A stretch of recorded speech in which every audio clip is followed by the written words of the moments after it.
সেদিন গিয়েছিলাম ময়মনসিংহ সার্কিট হাউসের পাশে। সেখানে গিয়েই দেখা হয়ে গেল আমার দুই বন্ধুর সঙ্গে, অনেকদিন পর একসঙ্গে হওয়া। একজনের বাড়ি নেত্রকোনা সদরে, আরেকজনের বাড়ি দুর্গাপুর। স্বাভাবিকভাবেই শুরু হয়ে গেল জম্পেশ আড্ডা। অনেকদিন পর দেখা, কে মোটা কে চিকন তা নিয়ে বেশ তর্ক।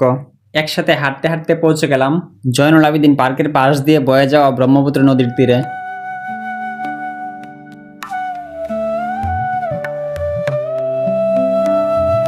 নদীর ধারে বসে কিছুক্ষণ গল্প, খাওয়া দাওয়া আর নিরিবিলি পরিবেশ উপভোগ করলাম। তাছাড়া ওই দিন আমার ব্লগ বানানোর কোনো ইচ্ছাই ছিল না। নদীর পারে কিছুক্ষণ হাঁটাহাঁটি করলাম। জুবাইর বলতেছিল নৌকা দিয়ে নদী পার হওয়ার জন্য, কিন্তু রুদ্রের জন্য নৌকাতে উঠি নাই। দেন সবারই খিদা লাগছে, পরে হাঁটতে গিয়ে ফুচকার দোকানে গিয়ে বসলাম। জুবাইর স্বাস্থ্যবান মানুষ, সে অলরেডি 20টা খেয়ে ফেলছে। মরিচের জালে সজীবের চোখে টলমল করতেছে পানি। দেন সজীব বলতে লাগলো, এটা তো ফুচকা না রে ভাই, এটা তো এক জীবন পরীক্ষা।